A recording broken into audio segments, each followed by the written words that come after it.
ठाकुर जी के सामने बैठती है और बस ये कहती है कि मुझे वापस नहीं जाना अपने घर, मैं आपके पास रहना चाहती, लेकिन राजकुमारी है, राजा की पुत्री है, जाना तो पड़ेगा। तो जब तक गिरिराज जी में रही तब तक मन में सोचती रही मैं क्या सेवा करूं। सबसे पूछा, गोसाई जी ने कहा कि हमारे यहाँ तो बहुत सेवक हैं, हमें आवश्यकता नहीं है, और भाई सब सेवक पुरुष हैं, अब तुम स्त्री हो, तुम आकर के सेवा करोगी, फिर पुरुष स्त्री कहीं कोई उनके मन में भाव ना आवे, तुम्हारे मन में कोई भाव ना आवे, और तुम्हारी सुरक्षा की भी जिम्मेवारी लेनी पड़ेगी, राजकुमारी हो, हम कैसे कोई सेवा बता दें मंदिर में। अजब कुमारी बोली तो मैं अपने आप कोई सेवा कर सकती हूँ। बोले क्या? बोले मैं खेल खेलूंगी ठाकुर जी के साथ। और अजब कुमारी ठाकुर जी के साथ चौसर खेलती थी। और ये हमने कहां से सीखा? ये अजब कुमारी से सीखा। अजब कुमारी ठाकुर जी के सामने चौसर खेलती है, एक बार अपनी चाल चलती है, दूसरी बार ठाकुर जी की चाल चलती है। अजब कुमारी इतनी निपुण है खेल में, उससे कोई नहीं जीत सकता, लेकिन हर दिन खेल खेलते खेलते खेलते खेलते अंत में जैसे ही अजब कुमारी जीतने वाली होती है, ठाकुर जी को जिता देती, और जैसे ही ठाकुर जी को जिताती है, ठाकुर जी के मुखमंडल पर एक अद्भुत प्रसन्नता, जिसका दर्शन सब दर्शनार्थियों को होता था। ठाकुर जी मुस्कुरा रहे हैं, ठाकुर जी के गाल गोल गोल हो रहे हैं, ठाकुर जी थोड़े अधर चौड़ा रहे हैं, प्रसन्न हो रहे हैं। लेकिन जिस दिन अजब कुमारी को वापस अपने घर जाना था, उस दिन बोली रोज जिता देती हूं, सबको लगता है कि आप जीतते हो, पर मुझसे कोई जीत जाए ये किसी में सामर्थ्य नहीं, आज मैं हराऊंगी आपको। और ठाकुर जी के सामने चौसर खेलने के लिए जब बैठी, ऐसी चाल चली, ऐसी बाजी चली कि सामने श्रीनाथ जी के मुखमंडल पर प्रश्वेत आने लगा, पसीने आ गए ठाकुर जी को। बोले आज तो मैं हार जाऊंगा, आज ये जीत जाएगी। और जैसी अजब कुमारी ने देखा कि ठाकुर जी के मुख पे पसीने आ रहे हैं, ठाकुर जी घबरा रहे हैं कि मैं आज हार जाऊंगा, ठाकुर जी की हारी हुई बाजी को अंत में आते आते अजब कुमारी ने फिर जिता दिया, ठाकुर जी जीत गए। इतने प्रसन्न हो गए ठाकुर जी आज अजब कुमारी से, मानो सबको तो नहीं दिखा, लेकिन प्रत्यक्ष ठाकुर जी सामने आ गए, और सामने आकर के अजब कुमारी को हृदय से लगा लिया, हृदय से लगा के बोले मांग तुझे क्या चाहिए। बोले या तुम मुझे अपने पास रख लो या आप मेरे पास आ जाओ, मैं आपके पास रह पाऊं ऐसी अभी व्यवस्था नहीं बन पाएगी, इसलिए आप ही मेरे पास पधारो। और श्रीनाथ जी गोवर्धन से मेवाड़ पहुंच गए अजब कुमारी के पास। आज भी हमारे श्रीजी बाबा श्रीनाथ जी मेवाड़ में विराजमान, किसके लिए? अजब कुमारी के लिए। कहने का अभिप्राय, ठाकुर जी मूर्तिमंत हैं, लेकिन अजब कुमारी ने अपनी भावना से ठाकुर जी के उस मूर्तिमंत को सचल कर दिया। हम आज भी अपने ठाकुर जी को मूर्तिमंत ही देख रहे हैं, हमारे ठाकुर जी सचल नहीं होते। क्यों? हमारी भक्ति में कमी है, हमारे विश्वास में कमी है, हम ठाकुर जी को सत्य मानते नहीं हैं, इसलिए ठाकुर जी सचल होते नहीं हैं। कर्माबाई की खिचड़ी खाने जगन्नाथ जी दौड़े चले आते हैं, सूरदास के पद सुनने के लिए श्रीनाथ जी दौड़े चले आते हैं, कुम्मन दास के खेत में बीज बोने के लिए ठाकुर जी चले आते हैं, और हम कुछ भी करते रहे, ठाकुर जी कुछ करते ही नहीं है। क्यों? हमारी भावना में कहीं। इसलिए भागवत जी के प्रारंभ में ही बताया गया है, ठाकुर जी को पाषाण मत मानिए, ठाकुर जी को मूर्ति मत मानिए। ठाकुर जी कौन है? सत्य हैं, सचल है। आप कभी भी ठाकुर जी के स्वरूप को देखिए और उसमें यह भाव रखो कि हे नाथ बहुत देर हो गई, आप एक आसन पर खड़े हैं, थोड़ी देर बैठ जाइए ना, थोड़े आपके चरण दबा दें, आप थक तो नहीं गए होंगे, आप हार तो नहीं। अरे कहां, हम लोगों की भक्ति तो ऐसी, अपने कमरों में डबल डबल एसी लगाते हैं, ठाकुर जी के कमरे में पंखा वो भी रात में बंद कर देते हैं, बिल आएगा। हम कहां से ठाकुर जी का अनुभव कर सकते हैं जब हमारे अंदर इतनी चैतन्य भावना भी नहीं है ठाकुर जी के लिए। तो अपना ध्यान बाद में रखे, ठाकुर जी का पहले रखे, उसी को अनुभव कराते हैं ठाकुर जी। दूसरा, ठाकुर जी कौन है? चैतन्य है।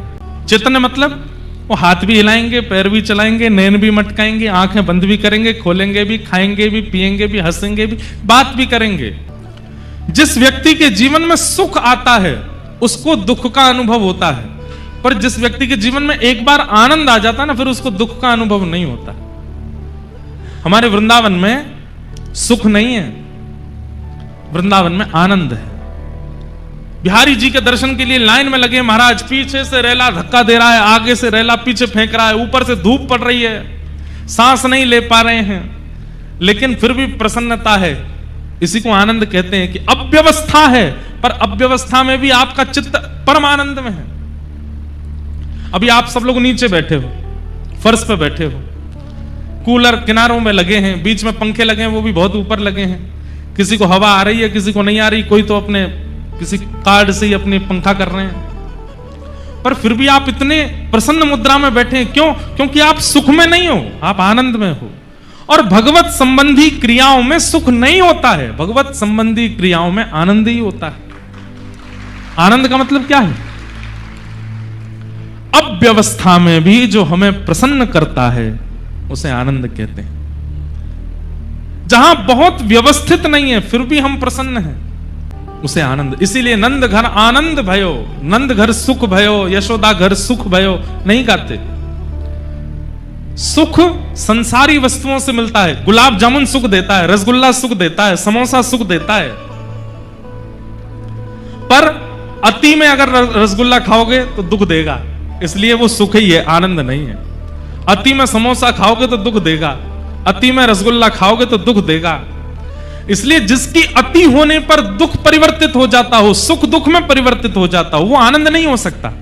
आनंद किसको कहते हैं? जिसकी अति मिल जाने पर भी वह सुख की वह सीमा कम ना होती हो, उसको आनंद कहते हैं। जैसे ठाकुर जी कृष्ण करणामृत में श्री विल्लु मंगल जी कहते हैं, ठाकुर जी कैसे हैं पता है? जितनी बार आप पलक झपकोगे और पलक झपक के दोबारा खोल के देखोगे, पलक झपकने से पहले जितने सुंदर थे, पलक झपकने के बाद और सुंदर ठाकुर जी लगेंगे, फिर पलक झपकोगे और सुंदर हो जाएंगे, फिर पलक झपकोगे और सुंदर हो जाएंगे। ठाकुर जी का अब किसी लड़के ने अपनी माता पिता से कहा, खरगोन की सबसे सुंदर कन्या से मेरा ब्याह कराओ, करा दिया। लेकिन कुछ दिन बाद वो कितनी भी सुंदर हो, जो उनके पतिदेव हैं वो ज्यादा सिहाएंगे नहीं उनको देख करके।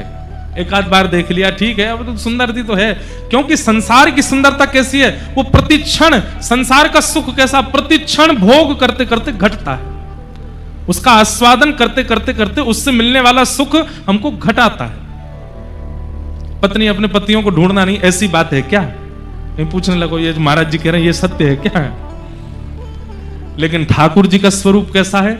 जितना उसका उपभोग करोगे, जितना उसको आस्वादन करोगे, उतना सुख बढ़ता है। आनंदाम बुद्धिवर्धनम प्रतिपदम, आनंद बढ़ता रहता है और इच्छा जागृत हो जाती है उसको आस्वादन करने की।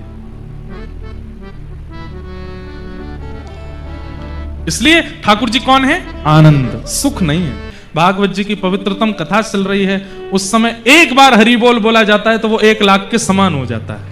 एक बार राधे श्याम बोला जाए, एक बार सीताराम बोला जाए, तो फिर वो 1 लाख के समान ही उसका बल होता है। इसलिए कथा में भगवान नाम जब व्यास मंच से बुलवाया जाए ना, तो खूब उत्साह से बोलना चाहिए।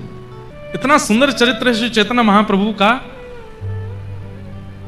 आप श्री नित्यानंद महाप्रभु को और श्री हरिदास ठाकुर जी आपके दोनों अनुयायी हुए, उनसे कहते हैं कि जाओ और घर घर से नाम की भिक्षा लेके आओ। अगर कोई राजी राजी हरि नाम नहीं बोलेगा तो जिद करके बुलवाएंगे, लेकिन बुलवाएंगे। तो नित्यानंद जी जाते और द्वार पर जाकर के कहते भिक्षा दे दो। तो द्वार के लोग कहते क्या भिक्षा में चाहिए? बोले हरि बोल बोल दो, बस एक बार हरि बोल बोल दो। कोई लड़ने लगता, ये हरि बोल हरि बोल हरि बोल बुलवाते रहते हो, हरि बोल बोलने से कोई घर चलता है क्या? नित्यानंद महाप्रभु कहते आपको घर चलाने के लिए क्या करना है? तो माताएं कहती हमको सब्जी बनानी है, रोटी बनानी है, चावल बनाने हैं, पति आएंगे आकर के चिल्लाएंगे भोजन कराओ, बच्चे आएंगे बोलेंगे भोजन कराओ। कौन? हम अगर भजन करेंगे तो भोजन कौन बनाएगा? तो नित्यानंद महाप्रभु बोलते मैं भोजन बना दूं, मैं भीतर जाके मैं सब्जी काट दूंगा, मैं दाल बना दूंगा, मैं रोटी बना दूंगा, आप भजन करो। मैं करूंगा आपकी सेवा, लेकिन आप भजन करो। तो कहते ऐसा क्या है इस हरि बोल में कि आप हमारे घर पे सब्जी काटने को तैयार हो, रोटी बनाने को तैयार हो? ऐसा क्या है हरि के नाम में? नित्यानंद महाप्रभु कहते हैं, बोले जिस प्रकार रसगुल्ला बोलते बोलते बोलते बोलते सामने वाले का मुख मीठा हो जाता है, लेकिन रसगुल्ला खाने पर ही उसका स्वाद असली पता चलता है, ऐसे मेरे बताने से तो आपको केवल मिठास का अनुभव होगा, जब स्वयं बोल करके देखोगे तब पता चलेगा कि हरि बोल से क्या होता है। लोग बाग दुनिया में सामने वाले को डराने के लिए कहते हैं फांसी लगा लूंगा, मुझे 1 लाख रुपए दे दो, नहीं दिए तो मैं ऐसा कर लूंगा, नहीं दिए तो मैं ये कर लूंगा, तुमने अगर मुझसे शादी नहीं करी तो मैं नस काट लूंगा। लेकिन यहां नित्यानंद महाप्रभु कह रहे हैं अगर तुमने हरि बोल नहीं बोला तो तुम्हारे द्वार पे ही अपने प्राण त्याग दूंगा। एक बार हरि बोल बोल दो, क्या चाहता है तुम्हारा, एक बार बोल दो। तो सामने वाला थोड़ा झिझा करके बोलता, बोल दिया, लो हरि बोल। नित्यानंद महाप्रभु बोले अब जब एक बार बोल दिया है तो एक बार और बोल दो। बोले तुमने कहा था एक बार बोलने को, कुछ लग थोड़ी रहा है, तुम्हारे पैसे थोड़ी लग रहे हैं, एक बार बोल दिया, एक बार और बोल दो। कोई भी चीज सिंगल नहीं होनी चाहिए, युगल होनी चाहिए। एक बार और बोल दो, एक बार और बोल देते, हरि बोल। नित्यानंद महाप्रभु कहते बस अब हम जा रहे हैं, जल्दी जाओ यहां से। तो नित्यानंद महाप्रभु कहते अब हम जा रहे हैं तो कम से कम विदाई तो दे दो हमको। बोले क्या विदाई चाहिए? बोले एक बार और हरि बोल बोल दो।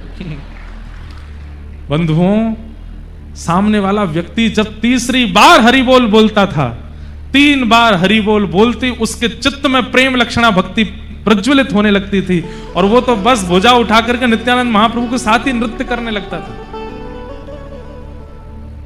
उन्होंने 3-3 बार हरि बोल बुलवा करके कितनों को वैष्णव भक्त बनाया।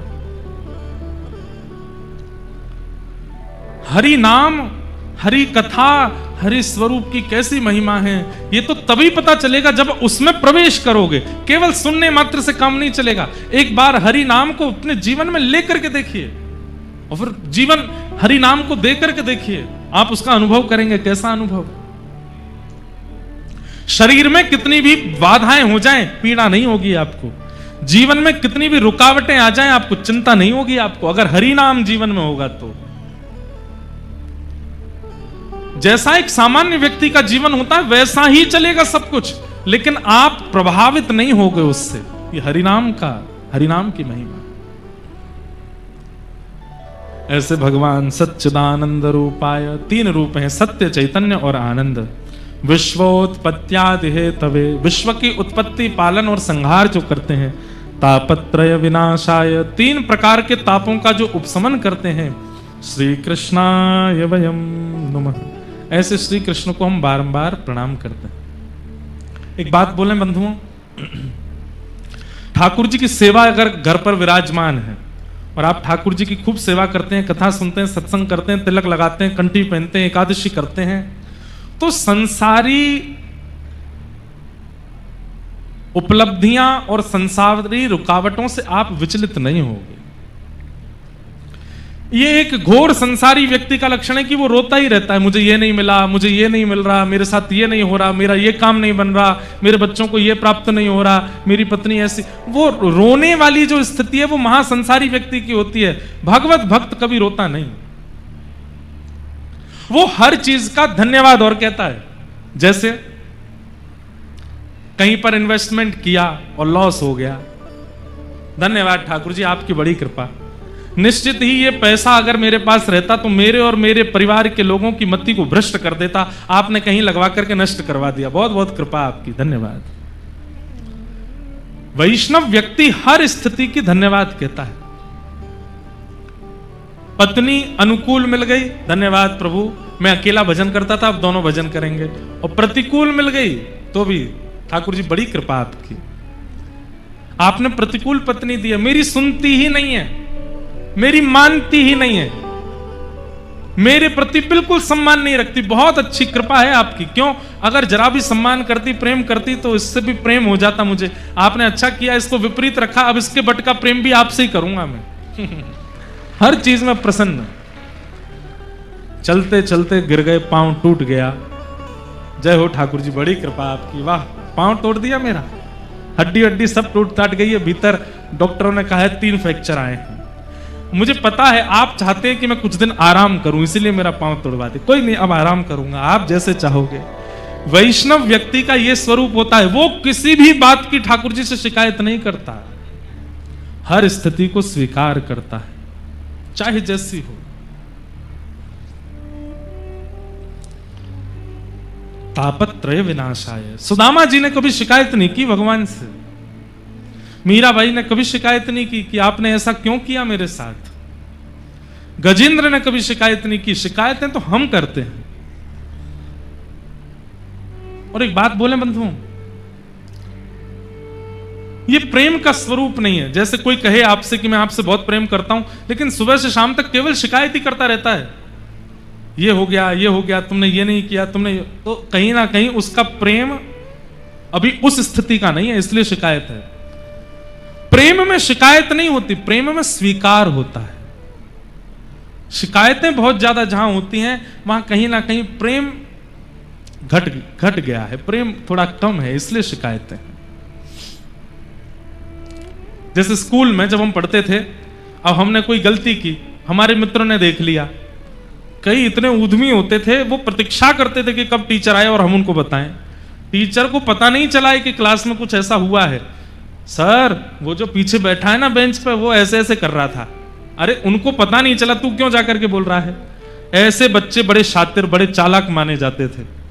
लेकिन कई बच्चे कैसे होते, लंच टाइम से पहले हमने भोजन कर लिया, चुपचाप, उसने देख लिया, और मान लो टीचर को पता भी चल गया तो भी वो बीच बचाव, नहीं सर मैंने देखा, इसने नहीं खाया, वो इसकी माताजी बढ़िया सब्जी बनाती है इसलिए आपको खुशबू आ गई होगी, इसने नहीं खाया है, वो बचाते हैं। शिकायतें करने का स्वभाव वैष्णव का नहीं होता। अत्यंत शिकायतें जिसके पास भरी पड़ी हैं वो प्रेमी व्यक्ति नहीं है। इसलिए उर्दपुंड धारण करते हो, ठाकुर जी की सेवा करते हो, कथा सुन रहे हो, वैष्णव पथ के पथिक बन गए हो, भक्ति पथिक हो, तो सबसे पहला काम शिकायतें बंद कीजिए। जो होता है उसको प्रसाद मान के स्वीकार करो। और एक बात और मैं आपको पहले ही संकेत कर दूं, जिस दिन आप ये मन में विचार करोगे आज के बाद कोई शिकायत नहीं, ठाकुर जी कहते अच्छा चलो, उसी दिन से फिर ऐसा खेल खेलेंगे आपके साथ, आप ना चाहते हुए भी शिकायत करने को मजबूर हो गए, लेकिन तब भी शिकायत नहीं की, ठाकुर जी प्रसन्न हो जाएंगे, प्रकट हो जाएंगे, हृदय से लगा लेंगे। नृसिंह भगवान, सुनो, प्रहलाद जी के साथ में क्या नहीं हुआ? दैत्य पिता, दैत्य मां, दैत्य परिवार, दैत्य भाई, दैत्य कुल, सब कुछ विपरीत। पिता ने मारने का प्रयास किया, जिनके लिए शास्त्र कहते हैं कि माता पिता सदैव पूजनीय हैं, वो वंदनीय हैं, वो जो करें सब स्वीकार करो, लेकिन प्रहलाद जी जैसे पिता, हिरण्यकश्यप जैसा पिता। लेकिन प्रहलाद जी महाराज ने कभी शिकायत नहीं की ठाकुर जी से, स्वीकार करते गए, स्वीकार करते गए, स्वीकार करते गए, और उसका परिणाम नृसिंह बनकर के जब भगवान आए तो सबसे पहले प्रहलाद जी को गोद में लेके कहते हैं, प्रहलाद यदि मैंने आने में विलंब किया हो तो मुझे क्षमा करना, तुम्हारे साथ कुछ गलत हुआ, ये सब मैं देखता रहा, इसके लिए मुझे क्षमा करना। तो प्रहलाद जी महाराज कहते हैं, भगवान मैं इसमें आपका दोष कदापि नहीं मानता कि आपने इतना समय लगाया आने में, बल्कि मैं तो ऐसा मानता हूं कि मैंने पूर्व जन्मों में खूब भजन किया होगा, 5 वर्ष का भजन मेरा शेष रह गया होगा, वो मैंने प्रहलाद बनकर के किया, और जैसे मेरा भजन पूर्ण हुआ आप आ गए।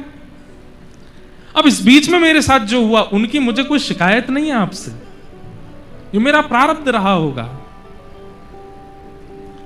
और एक बात कहें बंधुओं, प्रेमी व्यक्ति के प्रति और प्रेम प्रकट हो जाता है जब वो व्यक्ति सहकर के भी शिकायत नहीं करता। जैसे मां, घर की मां होती है ना, पति बाहर, बेटा बाहर, बच्चे सब दूर, अकेली मां घर पर रहती है।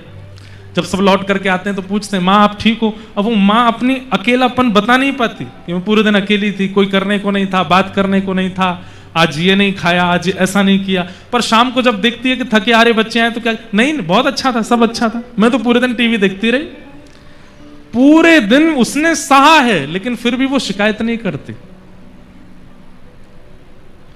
ये प्रेमी व्यक्ति का भी लक्षण है और पुण्यात्मा व्यक्ति का भी लक्षण है कि वो शिकायतें प्रस्तुत नहीं करता। अगर वो प्रेम करता है तो, और जिससे प्रेम करता है उससे शिकायतें नहीं करता। इसलिए हमारी प्रार्थना है, ठाकुर जी से अति शिकायतें नहीं। जल पी लो भैया, शिकायतें नहीं। तापत्रय विनाशाय श्री कृष्णाय वयं नमः। ऐसे सब प्रकार के तापों का उपशमन करने वाले, पूरे जीवन को प्रसाद रूप में हमें प्रदान करने वाले श्री कृष्ण को हम बारंबार प्रणाम करते हैं, वंदन करते हैं। आगे महात्म्य की कथा है, हम जल्दी जल्दी महात्मा का पूरा सत्र कर दें पूर्ण, सुन के ही जाइएगा। 88,000 सौनकादि ऋषि नैमिषारण्य क्षेत्र में बैठे हैं और तभी सूत जी महाराज का आगमन होता है। 88,000 सौनकादि ऋषियों की एक चिंता है कि मानव का कल्याण कलयुग में कैसे होगा। बंधुओं, एक प्रश्न हम हर कथा में कहते हैं, बहुत ध्यान से सुनिएगा, इधर देखो सब लोग। कल्याण शब्द सब जानते हैं, पर वास्तव में मानव कल्याण कहते किसको है? हमारा कल्याण किस में है? कभी विचार किया? मेरा कल्याण किस में होगा? मैं ऐसा क्या करूं जिससे मेरा कल्याण हो? तो आप विचार करेंगे कि अति धन कमाने से कल्याण होगा, तो रावण का नहीं हुआ था। आप विचार करेंगे कि सुंदर पत्नी के होने से कल्याण होगा, मंदोदरी सुंदर भी थी। आप मन में विचार करेंगे कि बहुत ऐश्वर्य, यश और कीर्ति होने से कल्याण होता है। कीर्ति हिरण्यकश्यप और हिरण्याक्ष की तीनों लोकों में थी। कीर्ति होना, संपत्ति होना, धन होना, पढ़ लिख करके योग्य बनना। रावण बहुत विद्वान था। रावण जिस ग्रंथ को देख लेता था, उस ग्रंथ को एक बार देखता था और सारा ग्रंथ उसको कंठस्थ याद हो जाता था, ऐसा विद्वान था। पढ़ा लिखा होना, धनवान होना, कीर्तिवान होना, ये सब कल्याण नहीं है। कल्याण क्या है? बहुत ध्यान से सुनिएगा। अपनी किसी क्रिया से, अपने जीवन के व्यवहार से, अपने जीवनचर्या से, अपनी दिनचर्या से आप मां के प्रिय तो बन गए, पिता के प्रिय तो बन गए, पत्नी के प्रिय तो बन गए, पति के प्रिय तो बन गए, बच्चों के प्रिय तो बन गए, सबके प्रिय बन गए। लेकिन कल्याण तब होगा जब हरि प्रिय बनोगे, हरि के प्रिय बनोगे। समझ में आई बात? मुझे हरि प्रिय हैं, हम सबको हरि प्रिय हैं, पर हम सब में हरि को 4-5 लोग ही प्रिय होंगे। यहां जितने बैठे हैं, मुझसे लेके पीछे तक, हम हजारों हैं और हम सबको हरि प्रिय हैं, पर हम सब में हरि को कौन प्रिय है? ये गिनती के 4-5 ही होंगे, और 4-5 भी ज्यादा बोल रहा हूं, 1 या 2 ही होंगे इस पूरे पंडाल में। और जो हरि का प्रिय है, उसने अपने जीवन का कल्याण कर लिया। फिर तो महाराज पहाड़ से फेंक दो तो भी प्रहलाद नहीं मरेगा, हाथियों से कुचलवा दो तो भी प्रहलाद का बाल बांका नहीं हो सकता, विष का प्याला मीरा को पिला दो तो भी अमृत बन जाएगा, सूरदास के नेत्र छीन लो तब भी वो पूरे विश्व को दिखा देगा, कालिदास की जीभ काट दो फिर भी उसके छंद, उसकी वाणी पूरे विश्व को ज्ञान दे देगी। क्यों? क्योंकि वो हरि प्रिय बन गए, हरि के प्रिय। हमारे आचार्य चरण, जिस परंपरा में हमारी दीक्षा है, श्रीमद रामानुजाचार्य जी महाराज, वो कैसे हरिप्रिय थे। आज जो माताएं यहां पर नृत्य कर रही थी कथा के प्रारंभ में, उसमें जो पद गाया गया, वैसे तो वो बहुत प्रसिद्ध पद है, हेरी सखी मंगल गाओ री, धरती अंबर सजाओ री। वो पद भक्तमाल कथा में गाया गया था। क्यों गाया गया था पता है? हमेशा उस पद का गायन कब होता है? जब घर पर गुरु आते हैं, जब घर पर ठाकुर जी आते हैं, तो घर के लोग उस पद को गाते हैं। पर आप आश्चर्य करेंगे, वो पद हमने कथा में पता है किन के भाव से गाया? आचार्य चरण, भक्त आया है तब ठाकुर जी गा रहे हैं, हेरी सखी मंगल गाओ री, धरती अंबर। कथा बहुत सुंदर है कि दक्षिण भारत में एक स्थान है जिसका नाम है श्रीरंगम। क्या नाम है? पीलू। श्रीरंगम। श्रीरंगम में भगवान पौढ़ानाथ विराजमान है, ऐसे शेष शैया पर पौड़े हैं, और वहां एक आचार्य चरण विराजते थे जिनका नाम था श्री यामुनाचार्य जी। क्या नाम था? यामुनाचार्य। और दक्षिण में एक स्थान है कांचीपुरम, वहां कांचीपुरम में विराजमान थे श्री रामानुजाचार्य।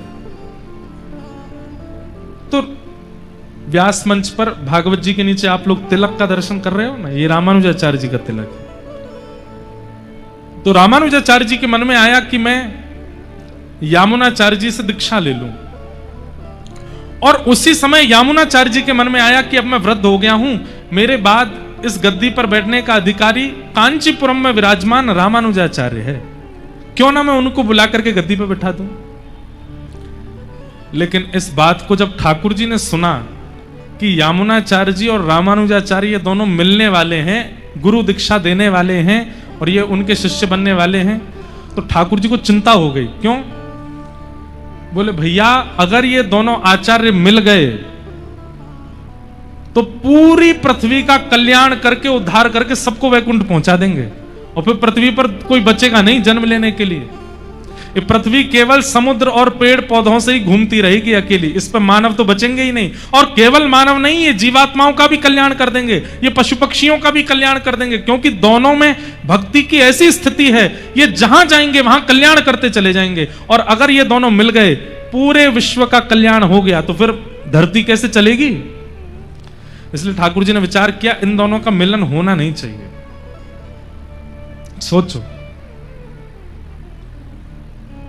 ठाकुर जी कह रहे हैं ये दो भक्त मिल ना जाएं, क्योंकि ये दोनों मिल गए तो पूरी पृथ्वी का वैकुंठ गमन करा देंगे, सबका कल्याण कर देंगे। तो यामुनाचार्य जी गए, ठाकुर जी पौढ़ानाथ रंगनाथ भगवान के पास जाकर के बोले, भगवान आपने मुझे स्मरण किया। तब ठाकुर जी बोले, यामुनाचार्य जी अब मुझे आपकी बहुत याद आ रही है, अब आप एक काम करो। बोले क्या? धराधाम छोड़ करके वैकुंठ आ जाओ मेरे पास।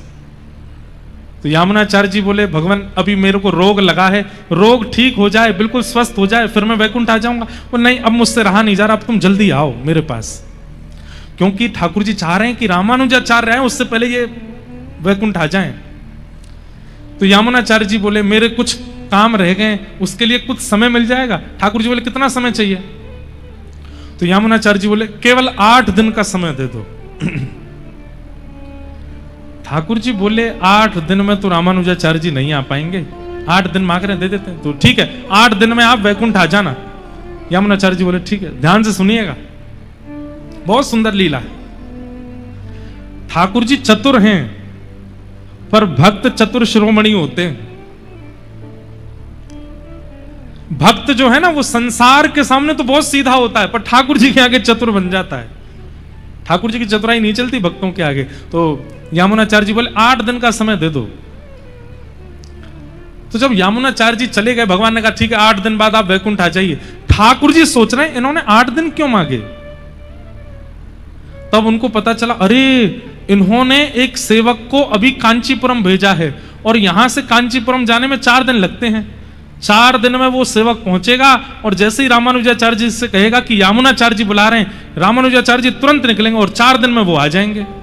4 दिन जाने के, 4 दिन आने के, 8वें दिन ये रामानुजाचार्य जी से मिलके दीक्षा देकर के फिर वैकुंठ आने का मन बनाए हैं। और मैं भी भगवान हूं, दोनों को मिलने ही नहीं दूंगा। अब 4 दिन में सेवक पहुंचा और जैसे ही उसने रामानुजाचार्य जी से कहा कि यामुनाचार्य जी याद कर रहे हैं, तो रामानुजाचार्य जी तो बोले, मैं तो बहुत दिन से सोच ही रहा था कि मैं जाके दीक्षा ले लूं। तुरंत चल दिए।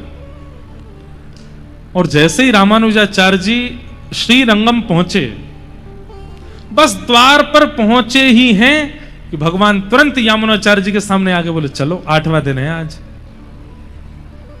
यामुनाचार्य जी बोले, कुछ क्षण मिल जाएंगे? ठाकुर जी बोले, नहीं अब चल। और श्री यामुनाचार्य जी को रामानुजाचार्य जी से मिलने ही नहीं दिया, ठाकुर जी ले गए। पर यामुनाचार्य, मैंने कहा ना भक्त ठाकुर जी से ज्यादा चतुर होते हैं। तो यामुनाचार्य जी का जब परम पद हुआ वैकुंठ, तो उन्होंने अपने शरीर में अपने हाथ की 3 उंगलियों को बंद कर रखा था। ऐसे हाथ थे। कोई भी व्यक्ति प्राण त्यागता है, या तो उसके हाथ खुले होंगे या पूरे बंद होंगे, लेकिन 3 उंगली बंद और बाकी के 2 उंगली खुले हुए। रामानुजाचार्य जी आए तो बहुत रोए, यामुनाचार्य जी के चरणों में गिर करके रोए। सर्वांगीण अंग का जब दर्शन किया, तो हाथ का जब इस रूप में दर्शन किया, तो रामानुजाचार्य जी समझ गए ये निश्चित मुझे कुछ आज्ञा कर रहे हैं। और वो तीनों आज्ञाएं जैसे ही रामानुजाचार्य जी ने बोली, पहली आज्ञा बोली तो पहला हाथ खुल गया, पहली उंगली खुल गई। दूसरी बात बोली तो दूसरी उंगली खुल गई, तीसरी बात बोली तो तीसरी उंगली खुल गई। मतलब भले ही वो चले गए, लेकिन फिर भी रामानुजाचार्य जी को ज्ञान दीक्षा तो दे ही गए तीनों आज्ञाओं से। और 3 आज्ञा कौन कौन सी थी? पहली आज्ञा थी, रामानुजाचार्य जी बोले, गुरुदेव आप चाहते हैं कि मैं श्री भाष्य की रचना करूं? तुरंत पहली उंगली खुल गई। आप आज्ञा कर रहे हैं कि दक्षिण भारत में लिखे हुए जितने भी हमारे दिव्य प्रबंध हैं उनको मैं संस्कृत भाषा में लिखूं? दूसरी उंगली खुल गई। और तीसरी उंगली में आप चाहते हैं कि मैं वैष्णव धर्म का 10 दिशाओं में प्रचार करूं, तीसरी उंगली खुल गई, दीक्षा हो गई। लेकिन रामानुजाचार्य जी ठाकुर जी से नाराज हो गए। आपने मुझे मेरे गुरुदेव से मिलने नहीं दिया, अब मैं जीवन में यहां कभी नहीं आऊंगा। और ऐसा कहकर के रामानुजाचार्य जी चले गए। तो ठाकुर जी इतने व्याकुल हो गए कि मेरे भक्त चले गए, पर वास्तव में तो ये दोनों मिल जाते तो पूरी पृथ्वी का कल्याण हो जाता। अब श्री रंगम की गद्दी पर रामानुजाचार्य जी के अलावा बैठने योग्य कोई और था नहीं। तब सब लोगों ने ठाकुर जी से प्रार्थना की कि नाथ, यामुनाचार्य जी के बाद अब कोई आचार्य पदवी पर होना चाहिए। कौन? बोले एक ही है, कांचीपुरम में रामानुजाचार्य, लेकिन वो हमसे नाराज हैं, वो आएंगे नहीं।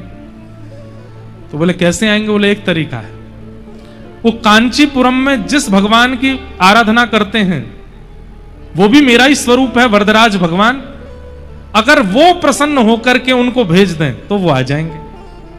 सब लोगों ने पूछा वो प्रसन्न कैसे होंगे? बोले कोई अच्छा संगीत का ज्ञाता जाकर के अगर सुंदर सुंदर गायन करे तो ठाकुर जी प्रसन्न होकर के कहेंगे मैं बहुत प्रसन्न हूं, वरदान मांगो, क्या चाहिए? तो वरदान मैं रामानुजाचार्य जी को मांग लाना। तो उन्होंने कहा, यामुनाचार्य जी के पुत्र थे, उनसे कहा तुम गाते बहुत अच्छा हो, तुम जाओ कांची, और कांची में शंख चक्र गदा पद्मधारी जो मेरा स्वरूप वरदराज का है उनके सामने गाना, और मैं गा करके वहां तुमसे कहूंगा वरदान मांगो, मैं तुमसे बहुत प्रसन्न हूं, तो तुम रामानुजाचार्य जी को मांग लेना। ठाकुर जी आज्ञा करेंगे तो रामानुजाचार्य जी को आना पड़ेगा।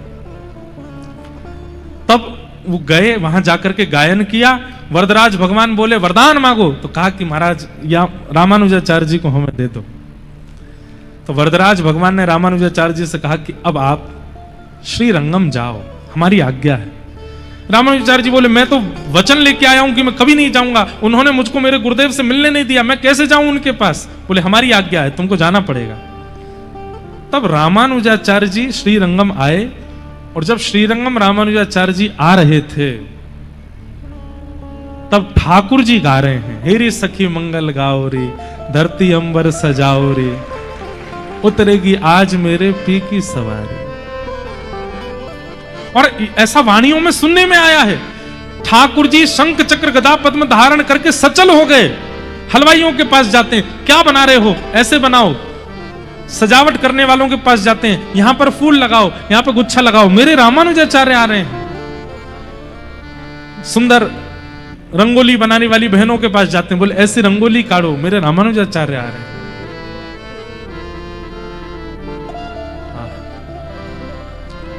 ये पूरी कथा मैंने क्यों सुनाई?